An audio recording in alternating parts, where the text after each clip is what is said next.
This video will be a Dungeons & Dragons 5th edition character creation tutorial with a focus on Spellcasters this time. I'll be creating a human wizard, but no matter what race or class you are playing, you should be able to follow along with me, no problem. So let's get to it. Hi everyone, my name is Nate. You are watching WASD20, a channel about tabletop RPGs and fantasy maps. If that sounds like something you'd be into, I would love to have you subscribe, and you can hit that bell notification down below if you want to get notifications when I post new videos. This video is sponsored by Hero Forge. When you're creating a character, you don't have to wonder what they might look like and hunt around in various game shops for the perfect miniature that kind of matches your vision. You can go realize your vision right now with Hero Forge's amazing customization tools.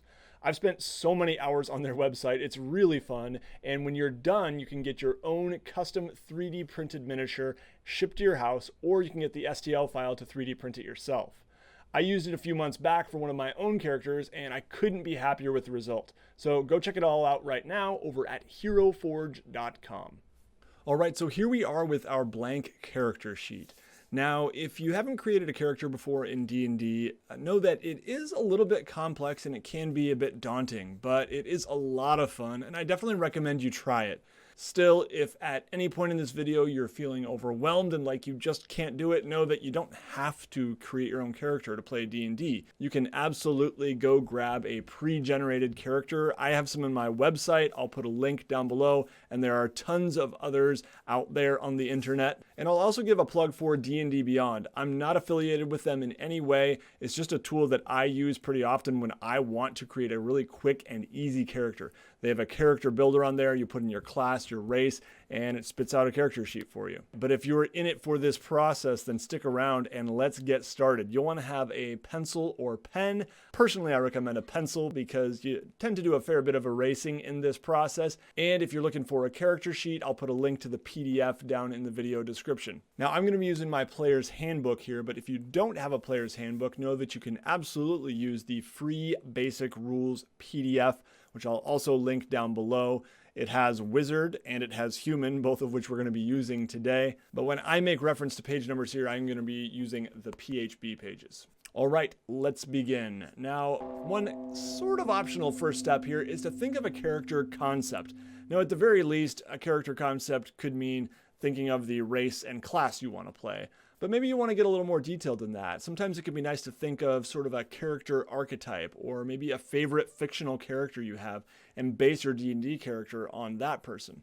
Or maybe you just start thinking about some kind of backstory. For example, for my human wizard, I know that wizards are people who have had to study magic. Not like a sorcerer who has this innate magical ability, or a warlock or cleric who perhaps has a tie to a patron or a deity. So my wizard has had to study magic, but my wizard is level 1, so probably hasn't studied that much yet. And I'm kind of thinking maybe it will be a magic school dropout. Someone who decided they wanted to study magic a bit later in life than most, maybe late 30s, early 40s, and found that school wasn't really for them. So they studied enough to be dangerous and then dropped out. Maybe this person struggles with commitment, maybe even has maybe an alcohol problem or something like that. So I'm starting to picture sort of a rotund, boisterous, middle-aged male magic school dropout who wants to seek some adventure. Now, I could start taking some notes on some of this in the character backstory section here on page 2 of the character sheet. For now, I'm actually just going to keep that in mind as we go forward. So you certainly don't need that much detail for a character concept. It could be as simple as, I want to play a sneaky thief, or I want to play a big, strong bruiser, or something like that. And honestly, a lot of that concept can kind of be developed as you go about creation, especially when you get to the background phase of character creation. All right, so now we move on to race, and in this one I am going to be playing a human wizard. And I'm going to go ahead and turn in my player's handbook to the human section, which is found on page 29 here. So the first parts of all the race sections kind of get into some flavor of just what to expect from humans, what are they known for as a race, and how might that help you role play this person. And then with humans, we have this section on human names and ethnicities. So there are several different kind of cultural groups that could be human. If you're really wanting to explore some of the different cultures of Faerun, this is one way to do that. For me, I've already got a character name in mind. I am going to be playing Arvin Belmore. If you're struggling with names, there are some ideas in the book, or you can just go to Fantasy Name Generator. Just Google it. It's a great website. I use it a lot. Over on page 31, we see the human traits, and this is stuff that's usually pretty important to record because a lot of it is related to your stats. So the first thing we see here is your ability scores each increase by 1. Now, just a quick note, however, you do notice below in this green box, variant human traits. If your campaign uses the optional feat rules from Chapter 6, your Dungeon Master might allow these various traits, all of which replace the human's ability score increase trait. So instead of getting an ability score increase of 1 for each ability, we would get an ability score increase of 1 for 2 of our ability scores, and we would get 1 extra skill proficiency and 1 feat of your choice. We can see the full list of feats in Chapter 6, but there's some pretty cool things. I know a lot of players really like these, so check with your Dungeon Master. I do find that most DMs do accept that rule, but make sure you run it by them. For me, I'm just going to be sticking to rules as written, not getting into the variant stuff. So I will be giving an increase to each ability score of +1, and for now, I'm just going to kind of write that in the margin. You can just kind of pencil it in there on your character sheet. Talks about our age and alignment here. Don't worry too much about alignment. I usually just try to play a character that's believable, that's consistent, and has some kind of moral compass. And for my character here, I'll go with chaotic good. It says here that our size is medium, and you can determine your exact height and weight and all that stuff if you really want to. That's on the second page of the character sheet, but I usually don't worry too much about that. And then it says here that our base walking speed is 30 feet. So let's go ahead and write that in right here. That means that on a given turn when we're in combat, we will be able to move 30 feet in addition to our action. For languages, it says we can speak, read, and write Common and 1 other language. And so down here on other proficiencies in languages, I'm just going to write languages, and then we'll go with Common. And I think I'll go with Dwarvish. And that's really it for human. If you are selecting one of the other races, it's very likely that you will have some things to write in this section right here, features and traits. If you have things like dark vision or Fey ancestry, things like that, this is a good place to record some of those extra things that your race gives you. For me, I don't really have anything else, so we're going to move on to the next phase, which is class. And I'm going to be playing a wizard, so we're going to go ahead and write that right up here. And then we can just write a 1 for level 1. So here on page 112 of the Player's Handbook, we can read all about the wizard. And it's a good idea, again, to kind of read that. It can really help you understand what this class is all about and can help you, therefore, role play them better. As we're talking about spell casting here, it's definitely worth giving some consideration to what sort of spellcaster you want to be. A wizard, once again, is someone who has studied magic. Their knowledge of magic, the way they've learned magic, has come from books and formal teachers and things like that, rather than having some innate ability, like a sorcerer might have, or perhaps a tie to a deity, like a cleric or maybe a paladin might have, a tie to some forces of nature, like a druid, a tie to some otherworldly patron, and that's their source of magic, like you would find with a warlock, or some sort of magic that is expressed through song or some other performance, like a bard. So here under class features is where we're going to find most of the stuff that is going to affect our stats. And the first thing we read here for wizard is our hit dice is 1d6. So we're going to record that right here on the character sheet.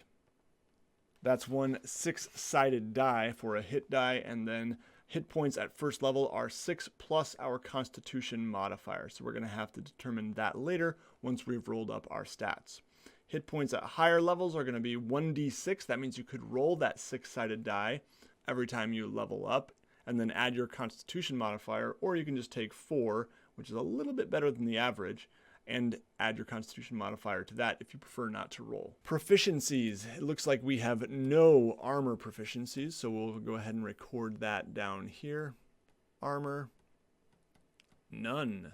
And for weapon proficiencies, we are proficient with daggers, darts, slings, quarterstaffs, and light crossbows. So I will go ahead and record those here under proficiencies. All right, so there we go. So those are the weapons to which we will be able to apply our proficiency bonus, which for all characters of 1st through 5th level, I believe, is going to be +2. We'll get to that later when we record our weapon damage. It says here in the book that we are proficient in intelligence and wisdom saving throws, and we get to pick 2 skill proficiencies from Arcana, History, Insight, Investigation, Medicine, and Religion. So I'm just going to go to my character sheet here and mark in Intelligence. I'm just going to darken in that circle, and Wisdom. That shows that we are proficient with those. And then we get to pick some of these skills here, and I'm going to pick Arcana and History. Now there's a little bit about equipment here on page 114, but I'm going to skip over that for now because that's going to fall in a different phase of character creation, and we're going to keep going on to spell casting here. So this explains all about spell casting for wizards, and this is getting us into a little more detail than you have for non-spell casting classes.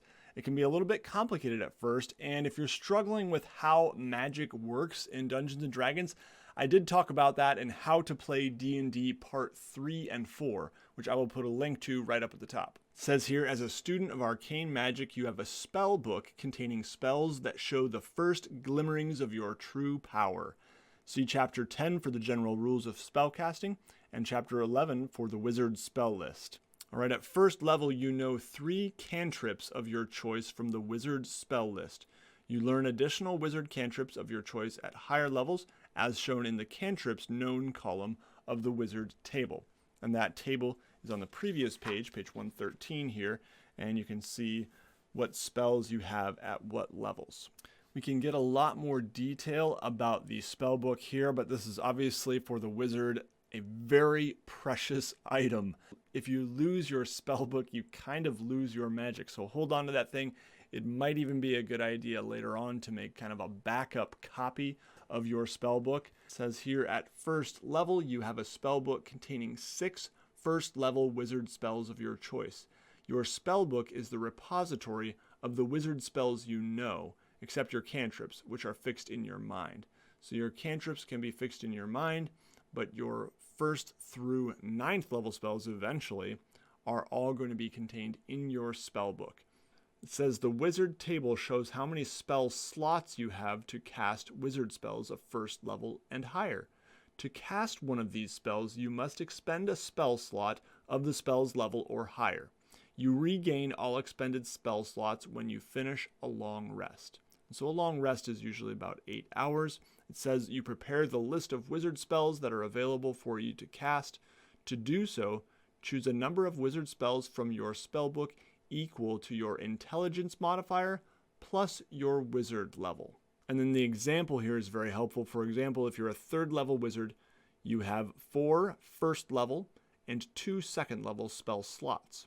So you can think of your spell slot kind of like the chamber into which you are fitting ammunition. With an intelligence of 16, your list of prepared spells can include 6 spells of 1st or 2nd level in any combination chosen from your spell book. So each day you kind of look at your spell book full of spells and you decide which ones you want to prepare for that day. You can prepare a number of spells equal to your level plus your intelligence modifier. So our spell casting ability, I'm going to skip over this right now because we don't have our stats yet, and it's going to be hard to determine those things when we don't have our stats.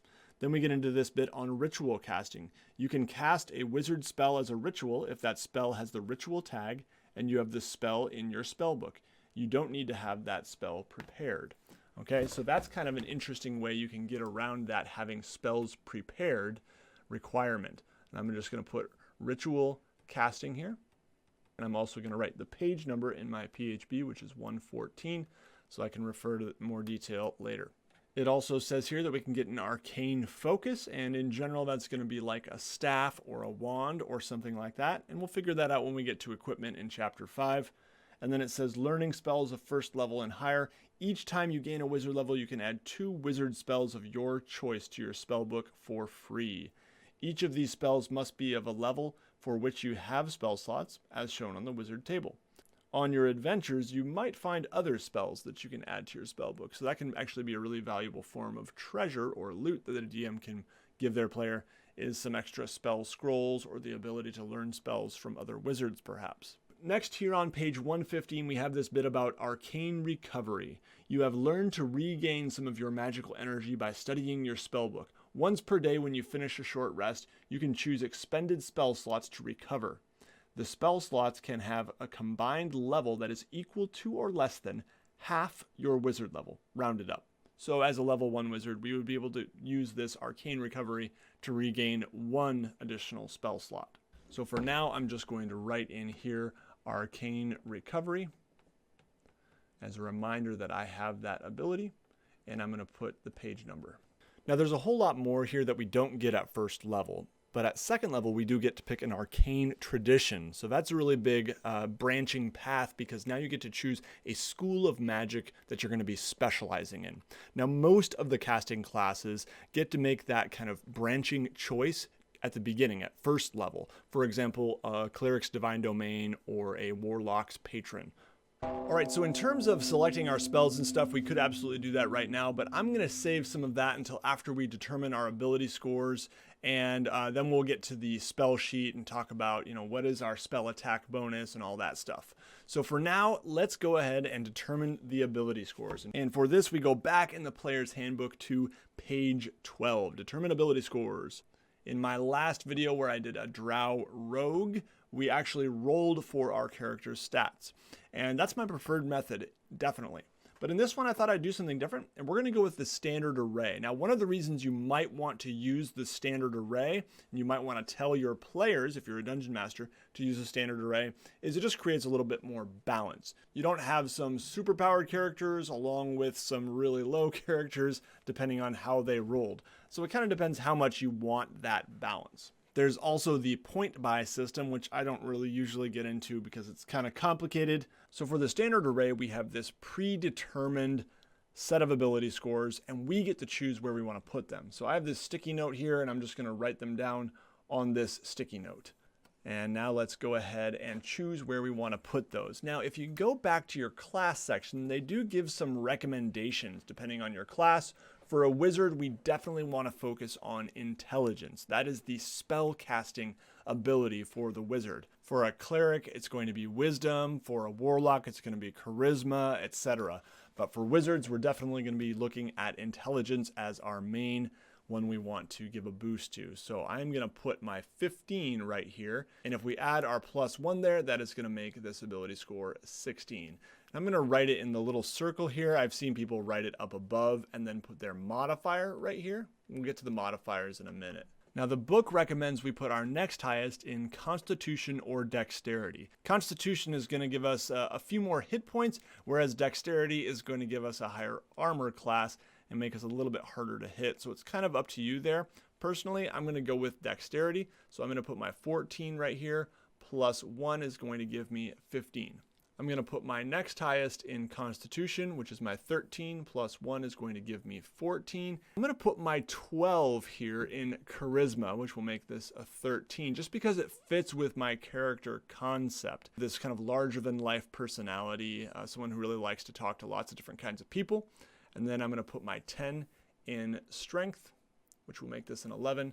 And my 8 is going to be in Wisdom, which makes this a 9. So not a very wise person, but a very intelligent person. Now we need to determine our ability score modifiers, and there's a chart on page 13 that can help guide you to do this, or you can just learn the math. It is pretty simple. What we're going to do is we're going to take each of these scores right here. We're going to subtract 10 from them, and then we're going to divide by 2, rounding down. All right, so let's try it here with Strength. We subtract 10 and we get 1. We divide by 2 and we get a half. We round down and we get 0. So that's what we're going to add to strength rolls. For Dexterity, we have 15 minus 10 gives us 5. Divide that by 2 and we get 2.5. And then we round down to 2. So I'm going to go ahead and repeat that process for the rest of these. So we're going to use these ability score modifiers right here and over here with our weapons as well. But for now, I'm going to hold off because A, I don't know what weapons I'm going to have yet, and B, we need to get a couple more skill proficiencies from our background. And that's the next step, choosing a background. Now, I looked through the backgrounds in the player's handbook, and none of them are really striking me as perfect, but I think the closest I could come here for this character would actually be Charlatan. Now, the traditional one for a wizard would be Sage, someone who's very learned, is comfortable in libraries, and does research and things like that. And that just doesn't quite fit my character concept. So I'm going to go with Charlatan, someone who is a bit of a swindler, maybe. So this means that we are going to be proficient in Deception and Sleight of Hand. So I'm going to go ahead and fill those in here, Deception and Sleight of Hand. In terms of tool proficiencies, we can go ahead and write those down here. We are proficient with, doesn't mean we necessarily get it, a Disguise kit and Forgery kit. Our background also does come with some equipment. We get a set of fine clothes, a Disguise kit, tools of the con of your choice, and a pouch containing 15 gold pieces. So I'm going to go ahead and record those here in equipment. All right, there we go. So I recorded those. I put a deck of marked cards as the tools of the con of my choice. And I also put 15 here in the gold pieces spot. So for my con, I'm going to put I cheat at games of chance. It's one of the options there. And now we get into our personality traits, ideals, bonds, and flaws. So there's a big list of them here on page 128 under Charlatan. And you can go through and you can roll for them, or you can just select some that you think best fit your character. You can also pick and choose from some of the other backgrounds if you just find personality traits or bonds or things that you think fit your character. So I'm going to go ahead and look this over now and record some of my ideas. All right, so those are the things I wrote down there. If you can read my chicken scratch, that kind of helped me understand who this character is. So yeah, that can really give you some interesting things and some roots to your character, a sense of place, a sense of who they are. That can really help you role play.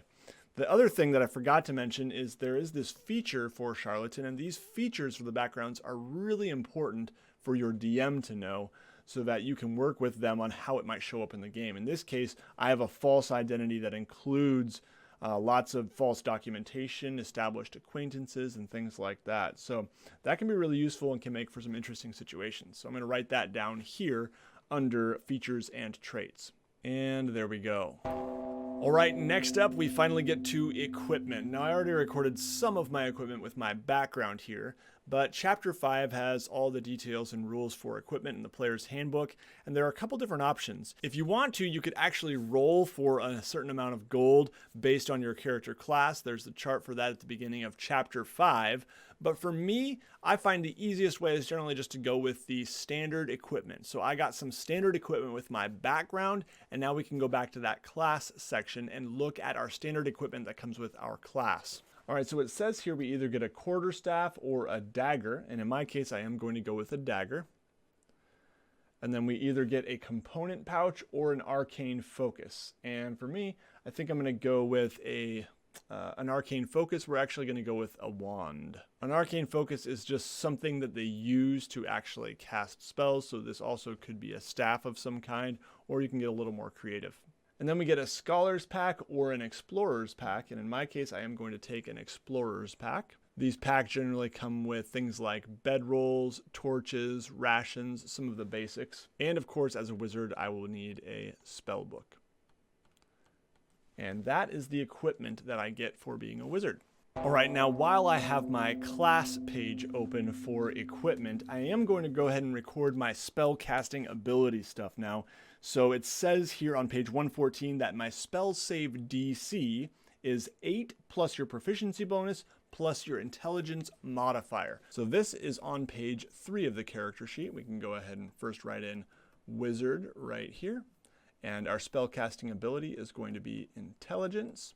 And then our spell save DC is 8 plus our proficiency bonus, which is +2, so that's 10, plus our intelligence modifier, which is +3.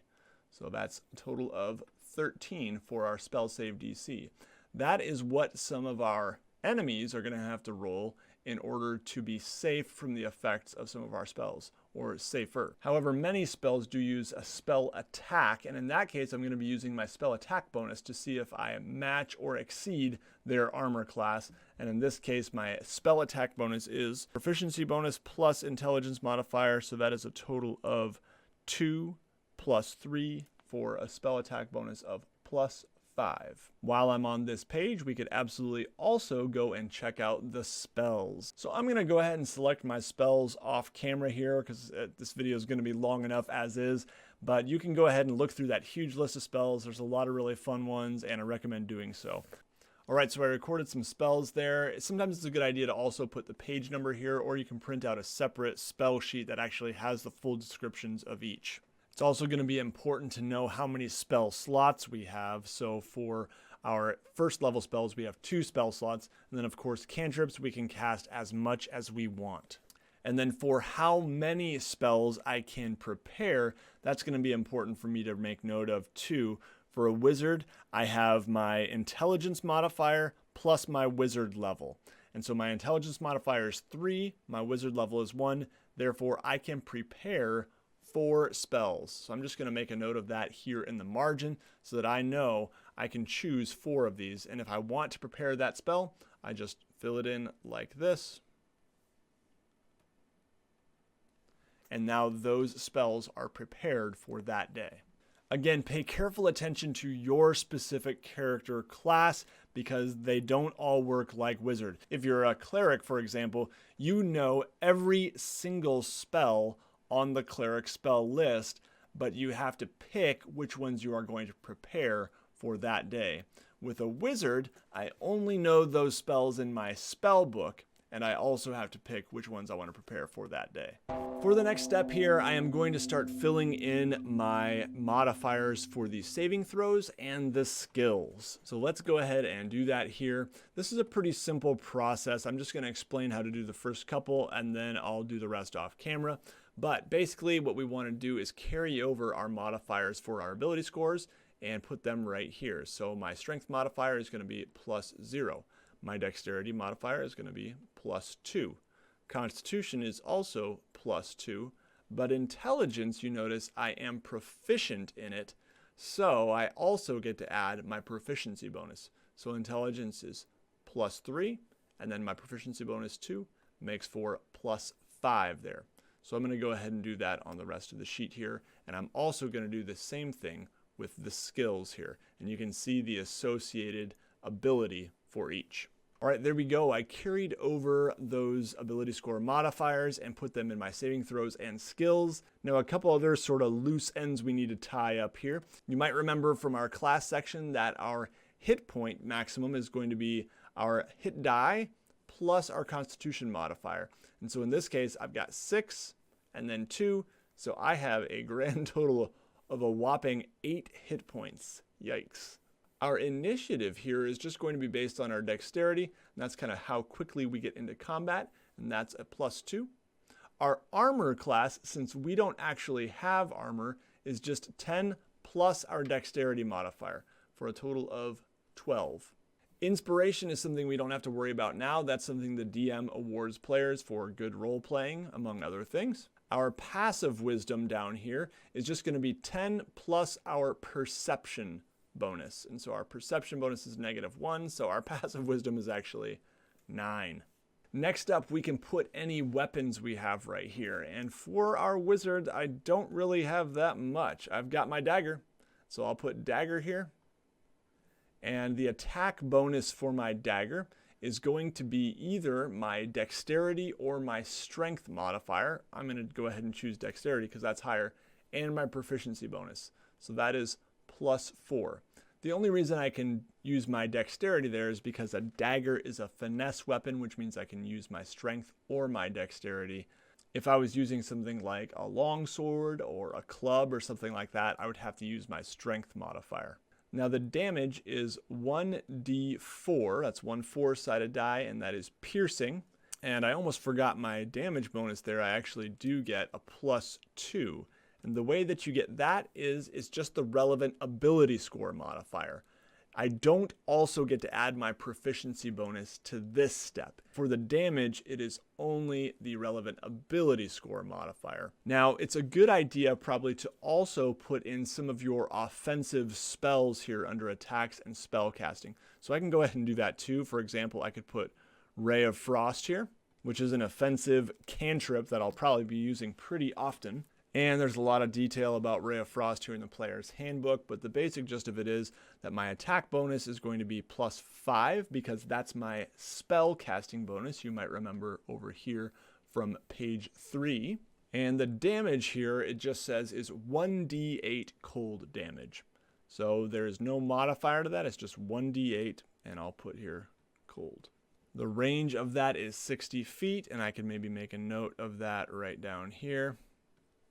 And you can feel free to fill in lots more spells down here if there are certain offensive spells that you're probably going to be using a lot. All right, my friends, with that, I think we are done with our character here. You notice that on page 2, I really didn't fill out very much at all. I could choose to fill some of this in if I want to. I could draw a character portrait or find a picture, talk about allies and organizations, write a little bit of my character's backstory here, all that stuff. But for me, I just put my age and my hair color. That's really all I'm going to do for now. So with our character complete, if you do have any questions, please leave them down below. You can also go on over to the WASD20 Discord server. I'll put a link down in the video description. There is a D&D 5e channel there, and there's lots of helpful people if you have any questions about the process. Before I go, I want to give a quick shout out to my good friends over at Tabletop Terrors, who have started making new D&D videos again. I'm so stoked. You should definitely go check out their channel. Their RPG talks are a lot of fun and very insightful. Lastly, I want to give a huge thank you to the WASD20 patrons. These are people who support the channel on a monthly basis, especially given some of the recent economic trouble we've all been going through. I am even more grateful to these people. They're helping me bridge the gap even when ad revenue and other sources are down, so I greatly appreciate it, patrons. There's also some pretty cool rewards, and you can go check it all out for yourself over at patreon.com/WASD20. All right, that's all for this one, everybody. Take care. You'll see me again very soon.